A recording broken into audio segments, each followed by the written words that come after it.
Hello, friends, and welcome back to another Needlessly Nostalgic. I'm one of your hosts, Tyler Nichols, with my other host, Mr. Lance Velchek. Halloween 3, Season of the Witch, released in 1982, so 1 year after Halloween 2, which is crazy.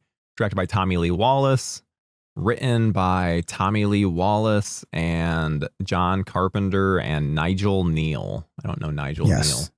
Nigel Neal is essentially he wrote the script, and then Carpenter did a pass, and then Wallace did another pass. But this is Nigel's movie, I should say. In the commentary, he basically says like the majority of the movie that the story and the beats is him. See, that's real interesting. WGA and credits are always just very, very weird. But this is starring Tom Atkins, Stacey Nelkin, Dan O'Harely, Michael Curry, and we'll say Nancy Kyes. Nancy Kyes. Yeah, she's back. She's back, baby. She's Atkins' ex-wife. Yeah, ex-wife. That way they're really nailing in quickly of like, this is not, like it says Halloween 3. Michael Myers is not in this fucking movie. It's like, we're showing Halloween on the TV. We're showing Nancy Kyes she's, what is it, Linda? Where it's like, okay, this is not, like, she's not Annie. This is very clearly not in that world. They're letting us know quickly. And it's more obvious, as I've gotten older, that's exactly what, I'm not saying that was the forefront of why, but in terms of movie and storytelling, that's how you would visually tell the person right away, like, hey, this is different. This is different. Well, and this is like the score, because we get that immediately they're doing the Halloween credit sequence, but instead of going in on a like real pumpkin, it's like going into the TV, which obviously for the theme it makes sense. The score, yet again, it's more synthy than I would like, but they do a good job of adding some strings at moments that kind of add a little more depth to it, where it's not just the Halloween 2 over energetic feel that I wasn't a massive fan of. This feels more like I like the soundtrack, even though it is more synthy. I agree, actually. I believe it's Carpenter and yes. Alan Howarth. So it's like, again, this is that the not see through. What's the fucking word I'm looking for? When things all connect, it's like, this is a through line. Through line is the word I'm looking for. Yes, we got Cundy back. We got Carpenter, Alan Howarth. It's like, so it's the crew. It's fun because the music in this works. I actually really like it. It's one of those things that I wouldn't like it as a kid, but I definitely like it more now just because it's very distinctual for this movie. And it seems, I should say seems because it's the same people, but it's funny because it's not the Halloween soundtrack, but it's almost like when a band you love, like two singers or two members go and make a side project and you could see like, oh, what they brought with them from the other band. That's what this sounds like to me. It's like, it's not Halloween, but it's in the same ballpark. Yeah, you can definitely tell they're trying to, like, there's little bits of it that come in, and like they're still trying to, essentially they're still trying to trick an audience into being like, okay, yeah, this still fits in with Halloween, like the series, because if you go too broad, then it's like, wait a minute, what's going on here? Why is this so out there? Yeah, which sucks because this, I think the idea of what this wants to be is fantastic. It can't work with the name Halloween. No. And I think there's so much heavy lifting that title does that it's as you said before, it took me a long time to kind of come to terms with what this movie is, because it's a fun little story. It's a goofy little story. Stonehenge and robots. I mean, I know we're going to get into it more, but I appreciate the wackiness of this, and it's only with time that I could come to appreciate that, because I could definitely see a different version of myself, even if I didn't or could accept Myers not being in this. The story itself, though, isn't just a straight horror film. It's there's like Celtic magic and shit. That's weird. It's weird. You could be okay with just a slasher that's not Michael Myers, but that's not this. So they kind of went different genre. They went a different genre, and that's the even ballsier to me. Yeah, and I like too that there's like the bookends with the film starts out with the guy running for his life, and he ends up going, and it's the same spot that we end the film at. So I like that as the bookends. And the guy that's like chases after him, dude gets fucking like Anton Yelchin in the first, like as the first kill between the cars. So it's like, oh God. Sorry, is that inappropriate? No, I like using different words for action. So no, yeah, I mean, I say that as someone it's been long enough. It's been long enough. Yeah, it's been a long time, and I say that as he was one of my favorite actors. So yeah, I mean, it sucks, but now I never walk in front or behind a car. So there you go. Exactly, taught me a big lesson. That's for damn sure. Yeah, don't park in hills. Well, I guess California's all hills anyway. Yeah, don't trust the safety things in cars to protect you. That was a big thing that I learned from that. No, dude, no. So let me ask you this. So we basically start off and Tom Atkins is just sexually harassing everybody. Everyone. Now, one, I think that's great because I do think it's against the grain. I mean, maybe not back then. This is probably more normal, but nowadays you would never see like Tom Atkins. I'm a guy, so I'm probably not the best judge for this, but I would say he isn't traditionally handsome, or is it just this was handsome in the 80s and I just can't see it past my modern eyes? But I love that he's just a man in his late 40s harassing all the nurses and sort of just kind of living his life. And they love it. Like he's harassing these nurses. Yes. Yeah, they're all about it. It's not like, oh, this creep. They are all about him, and which is the strangest thing. But also, the man is so suave and confident where I'm like, okay, I get where you're coming from. Of like, this would not work in modern day. He would seem like a sex pest. But in 1982, it works pretty well. Like in 1982, you could pat a coworker on the ass and just call it a coworker that he's like clearly fucked. He's fucked so many of these women where it's like, Jesus Christ, dude, no wonder your wife divorced you. And even his wife, Nancy Keys, it's like, it seems like he could probably get back with her if he wanted, if he wasn't just such a piece of shit. I do like, and that's pretty, I don't know, I would say inconsistent from older movies where it's like the lead doesn't necessarily have to be just a goody two shoes hero, but he's like an anti-hero. He the whole time he's just kind of, he's doing his thing, but he's not a good person. They set up his wife's left him. He's hitting on the nurse, and then he hits on the top nurse or the girl that's doing the research. He fucks the dead man's daughter. Yeah. Unlike the girl that's helping him with his research, he talks to her while he's staying with the daughter. It's like, Jesus Christ, man. Like, no, like you're blending worlds too much here. He's flying too close to the sun, man. He's flying too close to the sun. I like, Atkins is one of those guys. I really wish I wish I could have appreciated him during the time. I mean, I was a kid, like you said. I think My Bloody Valentine 3D was probably closer to around the time that I was like more like looking into old Atkins roles. I liked Night of the Creeps as a kid, but it wasn't like my top movie. I didn't appreciate it as much as I do now. So Atkins is one of those guys that I was going to horror conventions in 2003, 2004, and I probably could have met him and shook his hand, but I just wasn't into him. I was like, I don't give a shit about this guy. And now I'm like, oh, dude, he's a pimp. And I think do you think this is the start? This had to be the start of Pimp Atkins, right? No, Fog. Yeah, I apologize. Because he fucks Jamie Lee Curtis within like 5 minutes. Need a ride?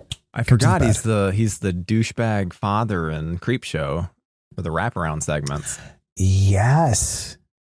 But but that's more, He doesn't leave. I don't think he's banging. He's not banging people in Creepshow. Yeah. He's just mean to his son. He's just an ass. And then but I think this might have been the start. That's what I'm thinking. I think so too. Or around the start. I know we talked Fog, but like Carpenter basically took this guy and said, hey, what if you just sleep with a bunch of women? What if you, Tom Atkins, become the character? And I forgot too, he's in Escape from New York. He's one of the... Yeah, he's like one of the guards, right? Yeah, guards at the beginning. And his name in The Fog is Nick Castle. Yeah. Oh, God. Yeah, this whole crew, man. God, yeah. I guess we still have it nowadays. Like James Gunn and Mike Flanagan work with the same people. So like there's still a degree of that going on. It's true. I just wish I appreciated, and I don't know why I need to. It's like, sometimes I regret too much, but It's just when I was into these movies in my younger years, I didn't really care about stuff like that as much. Where I'm like, oh, I wish I should have.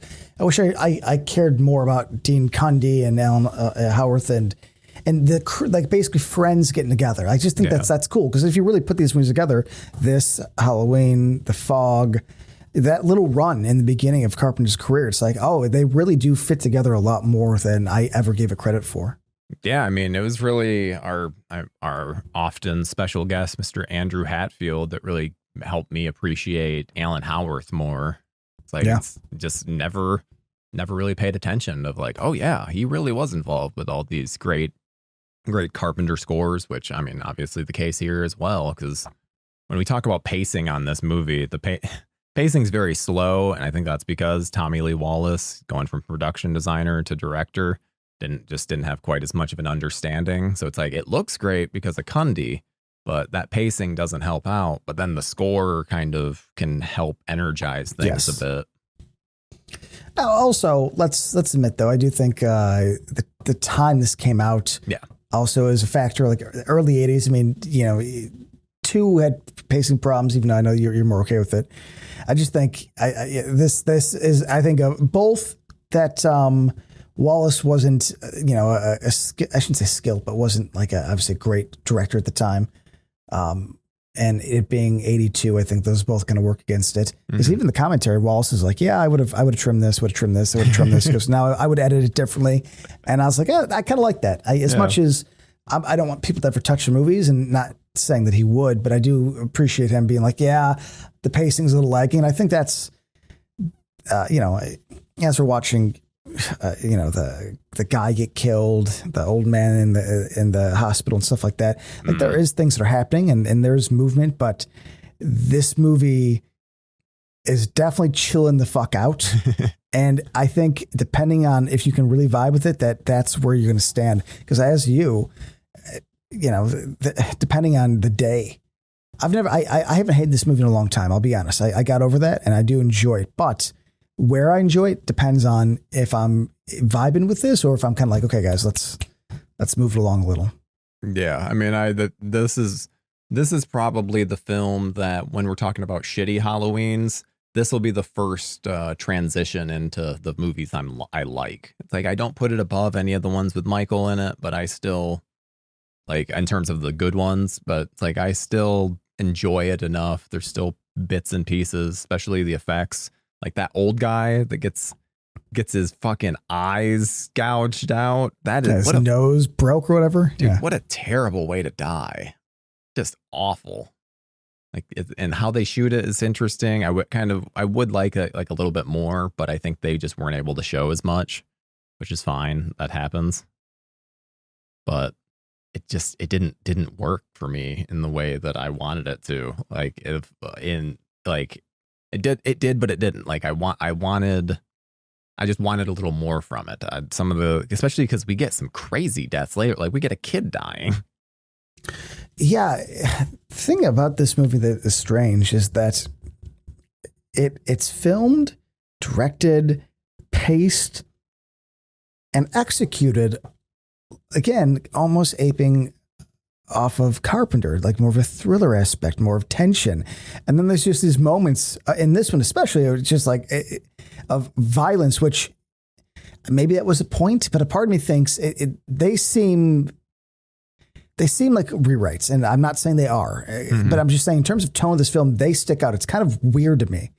Like even watching it now, when the girl gets zapped in the face later on, or when the guy, let's just talk about the guy right now, when he gets his face fucking broken, like it's kind of awkward, not in a bad way per se. I wish it went farther, but it's in that middle line where it's like, I don't really get it. It doesn't fit the tone of the movie. And I that kind of feels like 2 movies to me. Like they want to make this cool little witch thriller about the Celtics, but they're like, okay, but it's, you know, it's 82. We need some violence. And it seems like that shit's kind of shoved in there. And and again, not complaining, because I think I like, as I'm older, that these juxtapositions of tones, I'm okay with that. I think it's kind of fun because those are the flaws that I think make life more interesting. But if we're being, critical, I think that's actually an issue I have with this, is that they don't fit. It doesn't feel like the same world. Yeah, no, I completely agree. Especially when we're getting like laser beams killing people that turn them into like bugs and snakes and shit. It's like, which I like, but it's very different from robot crushing man's eyeballs and killing them. Tom Atkins just fucking women and like, you know, doing research in a small seaside town. Yeah. Like just got a very chill atmosphere, you know? Yeah. Well, and I do like that Tom Atkins springs in, and I know he has a character name. He's Tom Atkins going like, that's just what we're going to be calling him. I might call some other people by their names, but Tom Atkins is Tom Atkins. But I love that. I'm not going to call him Dan. Dan? Yeah. No, it's Tom Atkins. Dan doesn't even sound right. That's not his name. His name should be like Walter. But Tom Atkins, he immediately springs into action once he hears the nurses scream, or that one nurse screaming. I'm like, okay, this guy might be a super horny bastard going after all the nurses, but here he hears there's a problem and he's immediately onto it. Yeah, he's in charge. Yeah, he tries to chase the guy down, which I guess I'm kind of confused because the guy sets himself on fire, but. And correct me if I'm wrong, because obviously I have so much in my mind right now. Mm-hmm. Wouldn't they just discover right away that that's a robot? So they have the one lady, they have that line later on where she's like, some dummies brought in part of the car and part of the seat, where it's like, yeah, she thinks, where it's like, no, they did bring in the guy, but he's a robot. But yeah, they should have caught it quickly. Yeah, that's just one of those things where it's like that should have been a non-robot henchman, which, I mean, maybe there's not, but I have to feel there's the scientists had to be guys. There should have been one guy that goes in there and just fucking like smothers him with a pillow, you know, just like I said, and then kill himself. I just feel like the robot part, I never liked the fact that the robot then commits suicide. It's like, you're a fucking android robot thing, just escape, you know? Yeah. The robot stuff doesn't make a lot of sense. And it's like, does that mean that Connell Cochran is the only like non-robot? I assume that people in white coats around him are not. I mean, the robot stuff, it's fun because it's dated and it's schlocky, and I like it, but it actually is all the notes I have of things making no sense all tie back to robot. I mean, I'm not going to lie. Once I finished the movie, I went to the Wikipedia and read the synopsis to make sure I got everything correctly. Because this is one of those movies that I've seen it probably a dozen times, yet almost every viewing is like a new viewing, where I just like, for some reason, I wipe the events of this film out of my head after I watch it. Again, I think that's the pacing, because I'm the same way. There's so much, and also I feel like there's long stretches of atmosphere, which I like. I like that when they're hanging out the town. I think that's fun. I like the Cundy vibe, but there's so much exposition and sort of explanation, like that last 20, where I'm like, wait, what's going on? And again, Wallace, I think is good. I have no issue with him here. I really don't. I think he does the job he's supposed to. That being said, I feel like I'm more confused, and it's probably because he wasn't the best to sort of relay information that wasn't through dialogue. Mm-hmm. You know, there's like when the lady finds the chip on the ground, right? Now, correct me if I'm wrong. Maybe I missed something. Like, why was that on the ground in her hotel room? Yeah, it just like happened to have fallen off. And that's a good example of, listen, that part's awesome. I love it. But show it getting snagged on something that then exactly, it's just there. Or her picking up the mask outside and then being like, what the fuck is this? And then the thing falls off and then it's off. God damn it. And then you know, the boom. Then she picks that up with a little hairpin, gets zapped in the mouth, spider comes out or whatever bug that is. And we have a good day. It's just the stuff like that where I'm like, I do have to pick on it a little because, you know, there's some polishing that I'm like, oh, you're God, we're so close. We're so close at moments of this. I mean, I love how quickly Tom Atkins wants to team up with Ellie, the daughter.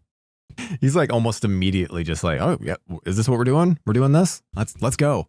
And he's like, oh, I was supposed to have my kids. I'm literally just going to call their mother and say, hey, I've got this doctor. He says he has to go to some like doctor retreat, and it's going to be a bunch of boring meetings and lectures and stuff. And then she tries to get the hotel so the kids can call him. He's like, I don't know the name of the hotel. I gotta go. He like hangs up on her, and then he has a 6-pack that's just like ready to go. He takes it to the car, but all I could think was like, oh my God, what a different era.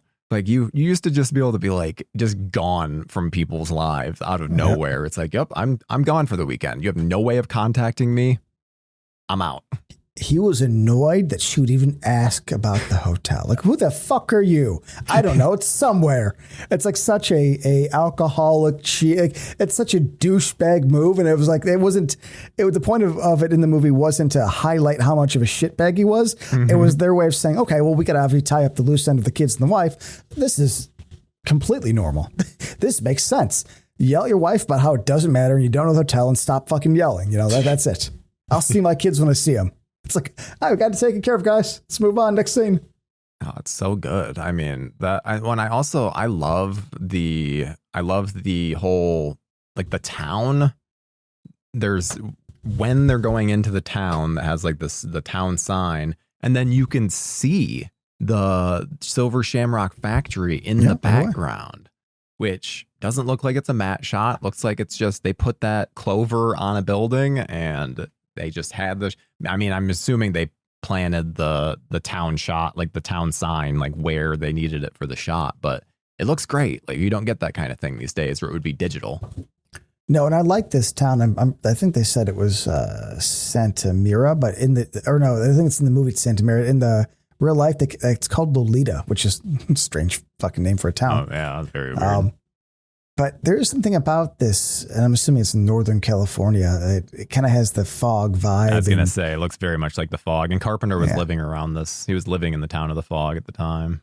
Oh, no shit. Okay. Because I like it. I like this small town kind of vibe. This is, I could see it not being super interesting for a lot of people because, it's like two streets and some old buildings, but there's something I personally always kind of connect to about sleepy towns. That they scare me in ways, Dude, there's something about it that I kept thinking though, because they were like showing the whole town and we're getting these weird vibes from them.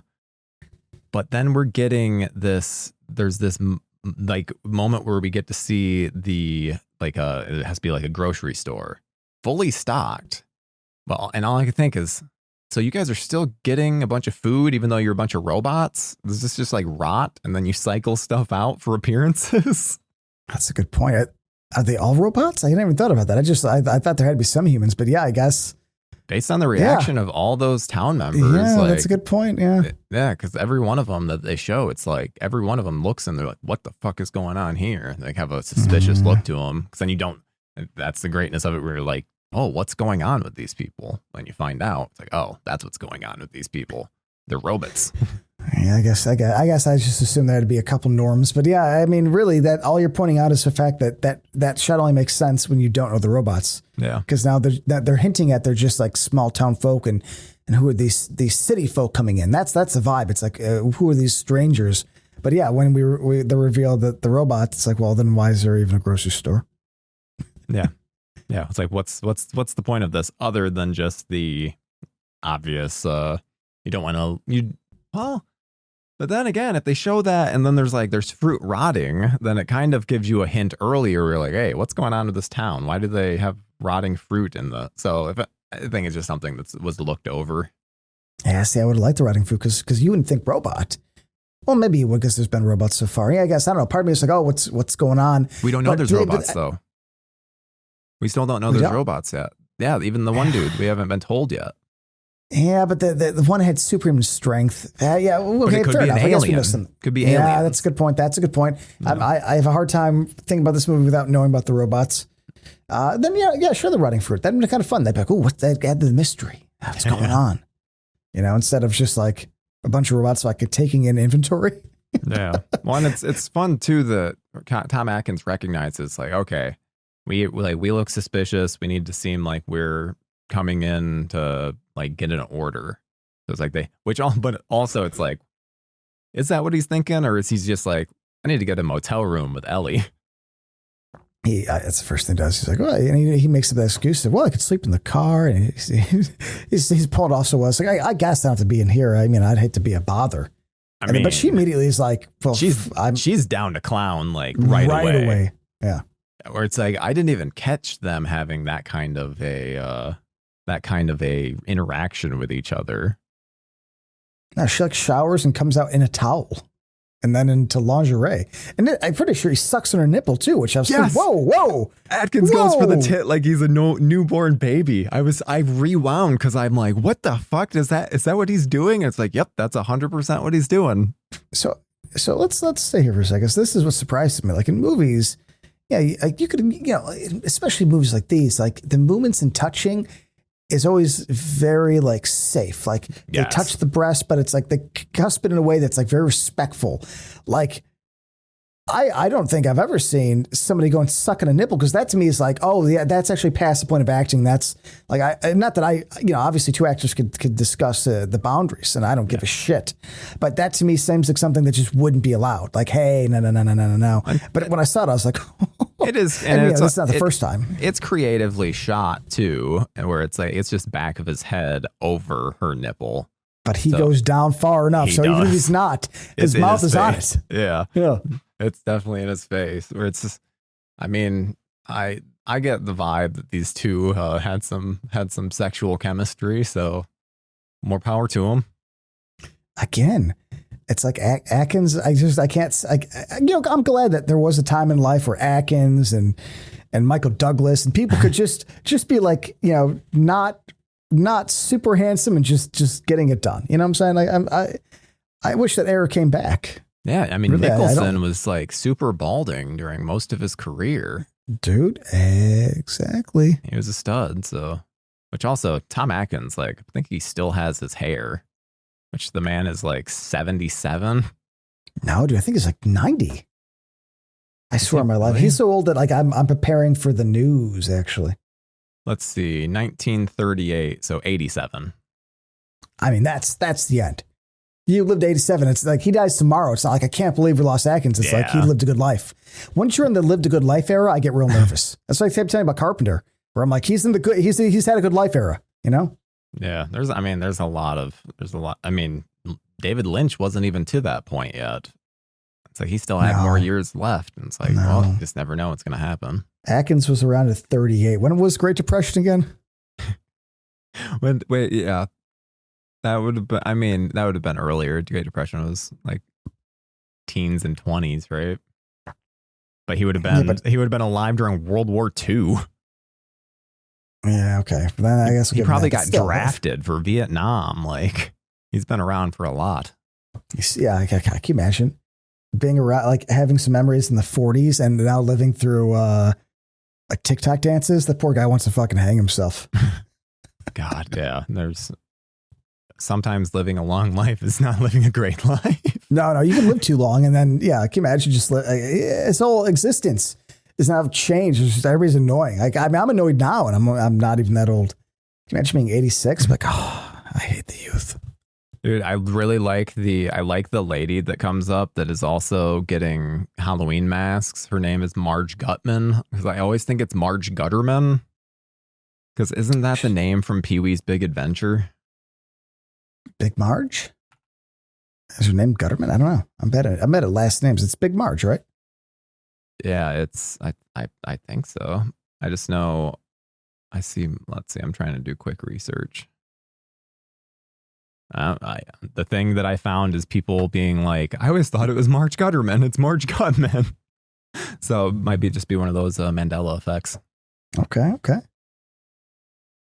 But I've always liked her because she established, like, she has enough personality that you're like, oh, this is not a robot, or not. We don't know at that point robots, but she's not one of the town members. She's not someone that's like, she's on the same page as Atkins and Ellie, so makes a bit of sense. And just the idea of, because like you said, let's pretend we don't know the robots. The town itself, outside the people, like it's all under surveillance. Yeah. It's just the kind of mystery that I'd like. I like the vibe. I'm like, okay, this is where I think the film really kind of has the tone down. Atkins is, he needs like that bum, the bum in the alley.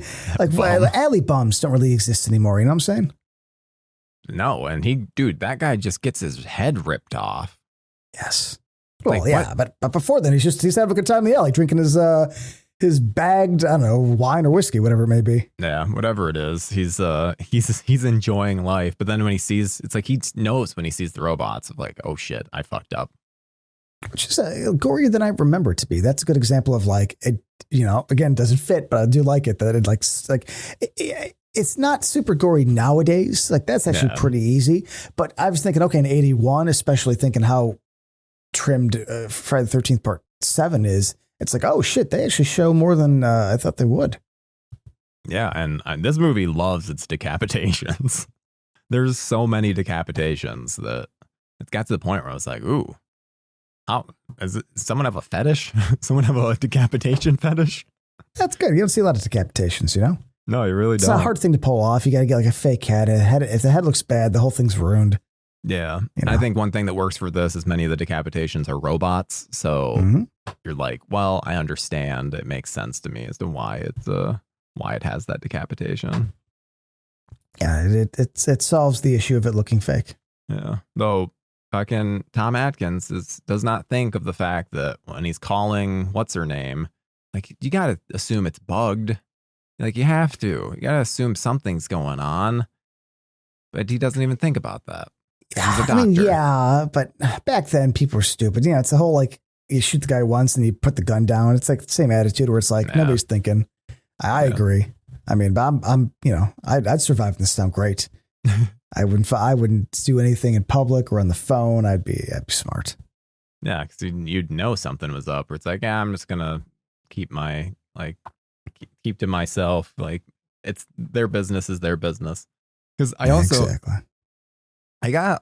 really got a lot of Invasion of the Body Snatchers vibes in this film. It's Wallace's biggest inspiration. Really? Yeah. Yeah, because you watched this with commentary, so. Yeah, I was hoping for a lot, guys. Yeah, there's very little. I listen to Atkins and I listen to Wallace's, and they both are good people, but boring, man. Just fucking boring. Wallace, honestly, it sounded like he was 3 Xanaxed in. He was like, I like the Body Snatchers, and it was, and I was like, wow, guys, which, and the 2 men that kill the bum, the one who rips off the head and has a cool stare is Dick Warlock. So I was like, oh, I never knew that. Never put that together. Yeah, Mr. Michael Myers. No, that's cool. At least, I mean, I like stuff like that, especially. I mean, because I think he's Tommy Lee Wallace is also one of the voices during some of the Silver Shamrock stuff. It's like I think he's like an announcer over at the Silver Shamrock facility. It's like I always like dumb stuff like that because you got to know it's just like they're in the editing room. Like we need a voice for this. It's like okay, do it. Like you be the voice. Because a lot of those instances, it's like it'll be the director or the editor just like throwing in a voice. Yeah, we need work quick and for free. Yeah, and it goes back to the whole the group of people. It's like okay, well, Wallace was on Halloween 2. Warlock was on Halloween 2. Yeah, they're all tied together somewhere. I'm pretty sure Wallace was on. Well, actually, I don't know. I assume he's in the first one doing something, but regardless, they're all tied together. They're all tied together. So them bringing him back is cool in this. I'm digging it. Yeah. It's what do you feel? How do you feel about the Stonehenge part of the narrative? Because I'm not a big fan of it, but I know some people really like it.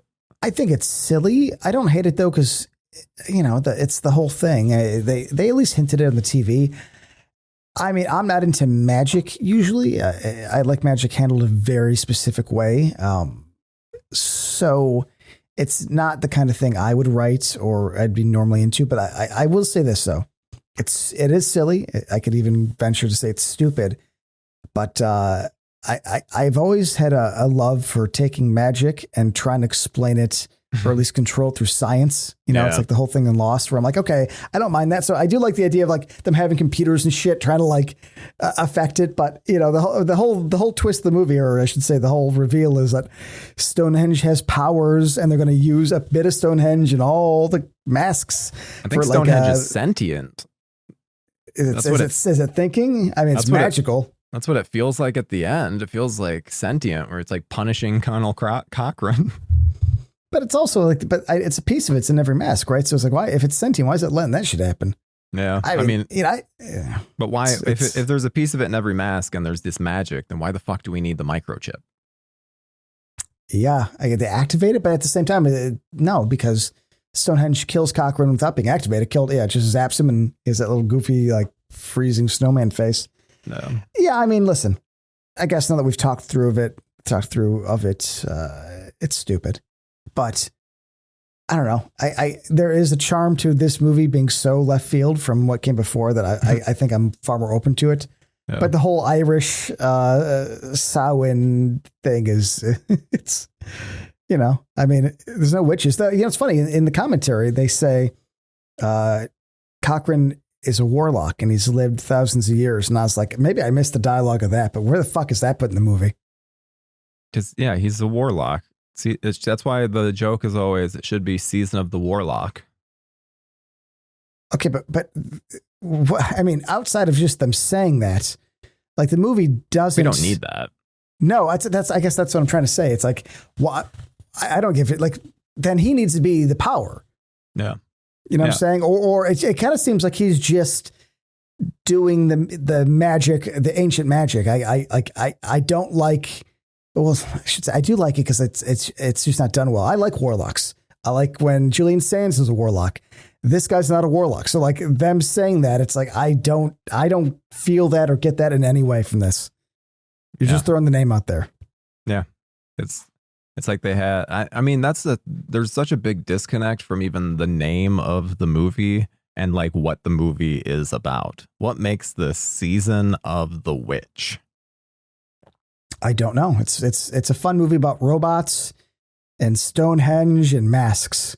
Nothing about this is witch or warlock centric. In fact, using that name I think is goofy. I don't know where that came from. Yeah. I mean, using Halloween is goofy as well. There's a lot about the naming conventions that are silly for this one. Yeah, it's a movie that works because it's so silly that I appreciate that everybody kind of took this. Like, this is something that I'd expect from Full Moon. Yes. I mean, I know it's too early for Full Moon. Full Moon's 90s, but like, obviously Empire or something before, but it has that sort of like fun, schlocky idea that they would go for, have a couple set pieces called a day.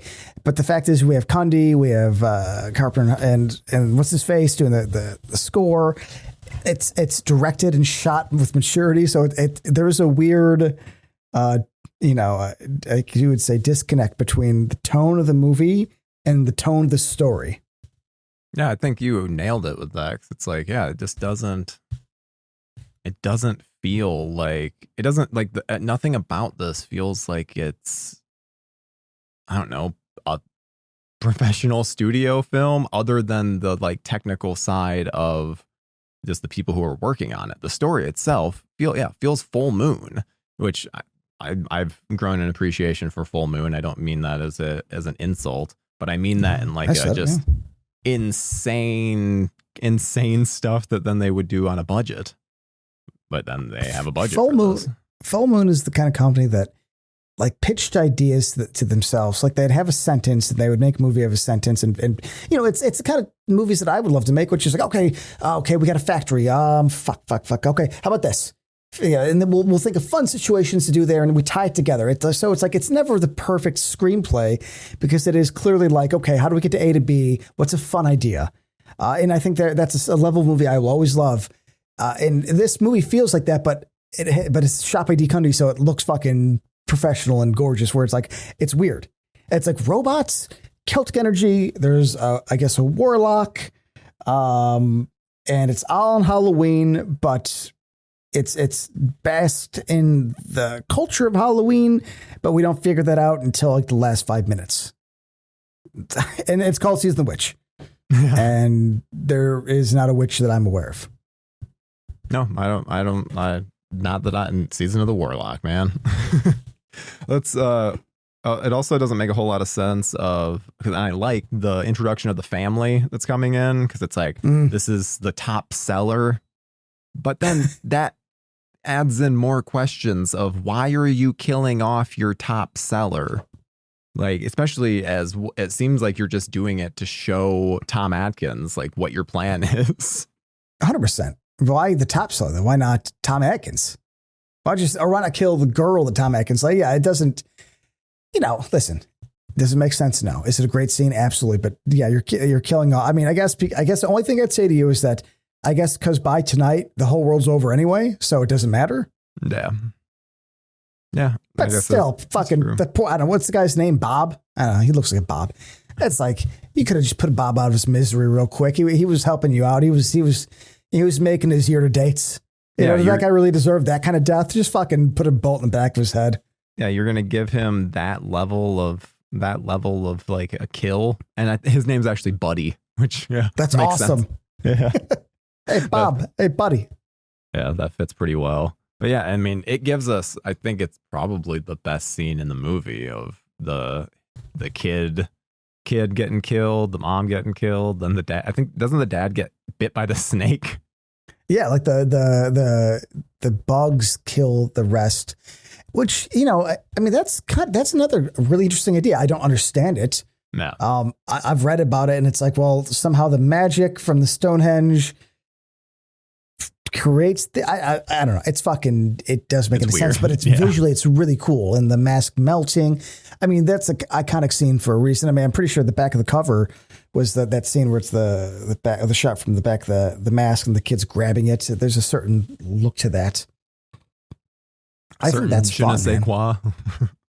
I mean, if anything, I think the big complaint is we should have more of that. It's like, I like the other kills, but that thing, it's like, okay, we know you just showed me what this did. Like, we should have some extended scene of, I mean, I get why we should end with the movie being like, turn it off. With that big screaming ending. That's awesome. But it's like, oh, you hinted this cool fucking bug thing. I know we see one other girl's mouth and shoots it by the laser, but regardless, that's something that I do feel was undercut. And maybe just because, now I'm old enough that like I would show more, but maybe the restraint is what makes this movie unique. Yeah, I mean, that's true. It could have. I always want more when it comes to that kind of stuff, but I guess I understand based on the era why it didn't get it. It's like the big surprise. Yeah, I love the moment that Tom Atkins is like tied up, and we get that TV that has Halloween playing, and the score from Halloween scores in the movie. Scene. Yeah. Like that's great. Plus, it also just kind of made me nostalgic for watching a VHS on an old tube top TV. Because it's like so little, like, because I've watched that movie so many times. We went over it in our first Halloween episode, but then it's like I know the framing, and to see it like so squished up while Laurie's walking from house to house, it's like, oh, you're not seeing like half the film. It's very nostalgic. I was thinking about this the other day. I was in my first apartment with my girlfriend. I got my first ever flat screen TV, which means, 16 by 9. This is when me and her moved together. So, but the entire time I lived in my first apartment with my friends, basically since I moved out, for my holdout life was tube TVs. Like it's crazy when I put into perspective that flat screen TVs are new. I mean, I'm saying they were maybe somewhat wide around 2011, 2010, 2012, not even like everywhere, but that's like when they started. It's like, that's not that long ago. I mean, I guess when I said out loud, it is, but to me, it's not. It's like tube TVs were normal for most of my adult life. And that's fucking weird to say out loud. No, I should say my childhood into my adult life. I'm going to rephrase that. Yeah. I mean, I believe I saw there was like a Reddit post about it where they mention how crazy it is that you can just buy a massive like 65-inch TV for like $300 these days. And he talked about how he's like, I remember as a kid, like my dad treating it like a purchase, like you're like buying a car. Like he talked to the salesman for like a day. Because it's like, yeah, you're making this big decision. It's like you usually only had like one tube TV in the house. They make the joke in Back to the Future of like having no one has two television sets. It's like the change from 55 to 85 was such a big jump, and now it's like everyone's walking around with a TV in their pocket. Dude, I have a memory of going to Best Buy with my dad. It was around the time Twister was in theaters because they had the trailers and all the TVs. And when the TVs had PIP and an L. I remember. I'm not sure if you know what that is, but it's where like a little screen would pop up at the very bottom of a picture. And dude, to this day, I remember being like, "What the fuck?" We could see another part of another channel on the TV while someone else playing. It blew my mind. Like I don't remember people's names from a month ago. I don't even know where I am right now, but I remember PIP. Wasn't that on like projection TVs? Wasn't like that one of the big things? I see. We never had one. I wasn't lucky enough, but I remember I go to friends' houses that like had money, and like if you were to the side of the TV, you couldn't see it. I remember you'd have to be like in the front of the, like it was, it became blacked out if you weren't like directly in front of it. Yeah. I used to watch because my dad got a projection, like one of the projection TVs, and it had picture in picture, and was able to, like, I remember playing video games while then watching a movie, and it was like I was watching the movie through a DVD player, playing the video game through my Xbox 360, and it was like so rudimentary. And I think of it now where it's like you can do this so many different ways. I would never do it on the same screen. God, we were young once, Tyler. We were young once.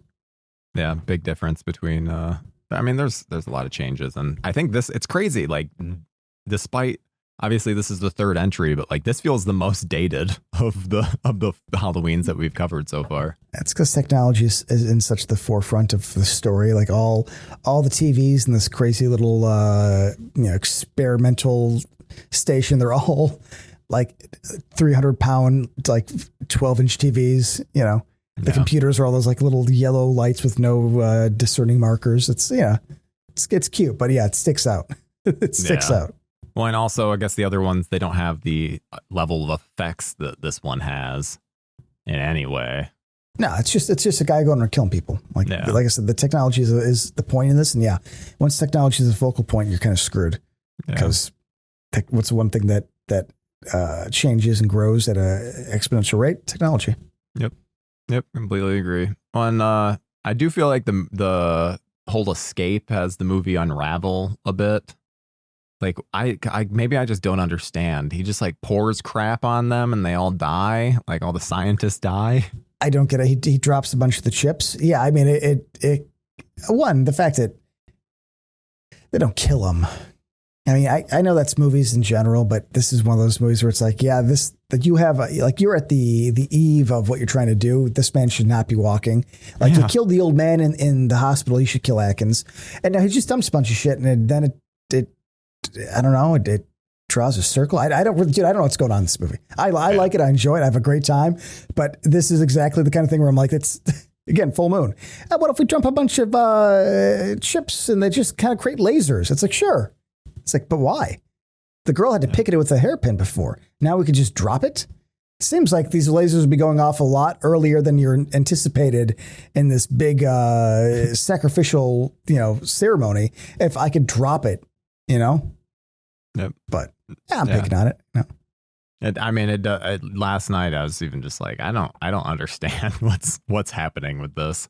It's like but it's fine. I feel like they kind of were just like, we gotta get rid of these people and move on to our ending. Yeah, no, this is just the let's just start killing people off. I mean, obviously, I've always had an issue with where like whatchamacallit, the girl, Ellie. Ellie, yeah. Like when he finds her, that has to be the robot. Yeah. But I do feel like as a director, Wallace should have done something that would have alluded to it the second watch you see it, as opposed to just being like, okay, it looks like her. Exactly. It's a little bit lazy because, if you're going to pull that twist, you need to set up somewhere in something, something that it won't catch the first time. Yeah, and I was annoyed seeing that there's like theories that she's a robot the whole time. So like, I don't believe that for a second. I mean, no, because they've showed the robots. I mean, even the way she acts is too human. But regardless, no, that makes the story stupid. So it's like, well, listen, you want to have Tom Atkins fuck a robot? That's fine, but don't go back and rewrite the movie to make that happen. You know what I'm saying? Yeah. Well, and they're doing that replacement, and it's like they don't let us know what is happening to the replaced people. They need to let us know it's like, are you guys just holding them? Are you killing them? What's the replacement? They should have found a room with either bodies or them hooked up to something or a mass grave. You're right. Some sort of, because that's a cool, like, as Atkins is sneaking around, he finds the fucking pits of bodies, or he finds they're all hooked up to these weird machines, and then they catch him. Yep. And then they give him the old, like, okay, well, I'm going to give you my Bond speech real quick, you know? Yeah. Instead, we have no explanation for what happens to these people when they just are turned into robots, which, like, no, I want to know what's going on with them, because they're clearly not, like, taking their skin off and putting it on. It's like, no, these are clearly just robots. Yeah. So, and they were able to make him quick because Ellie hasn't been kidnapped for very long, you know? Yeah, not long at all. So, but I would assume, you would think that because of them sniffing around, that they probably have robots made for both of them. Yeah, they're like caught on camera and they just scan them. Yeah, it's like, okay, we're going to get this going. But then we should have seen like a Atkins robot at some point, though, even if they don't use it. Like after his head comes off, maybe cut back to something, and as the thing's burning down, you see Atkins' face melting, you know? Yeah, there would have been many ways to do it, make it just slightly more interesting, make a little more sense. Because I also think it's like Atkins getting attacked by Robo Ellie is like, he gets attacked so much that it gets kind of humorous by the final time. Because that gets drawn out a lot. Yeah, in fact, you know what, I'm going to say this. This is the one scene in the movie that I would just remove. I listen, the movie's silly in general, and I'm very okay with that. This twist, I just don't like. I don't think it's earned. I mean, I guess the whole point is like, you never know, everything's evil and the world ends. But we could have had her next to him as human, as he's screaming to get the last channel turned off and realize we're all fucked. That would have been fine. Yep. It's just, because then it gives a lot of like, okay, but when and how and why is she acting normal before when all the other robots seem very like they look like humans, but they don't act like humans. You know, they have that coldness to them. So it's like, okay, well now I got questions where I shouldn't have any questions, you know, I guess for just an exciting finale. But you know, I would say the factory thing that should be the big ending. This, I don't know. It doesn't really do it for me.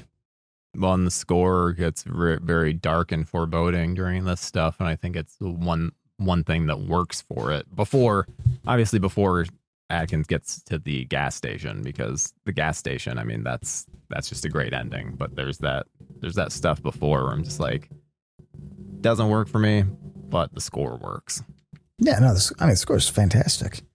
And the ending is, it's a classic. Even when people didn't like it, I feel like that's the scene I always heard about. That's what you see always in the clips of documentaries and shit. Mm-hmm.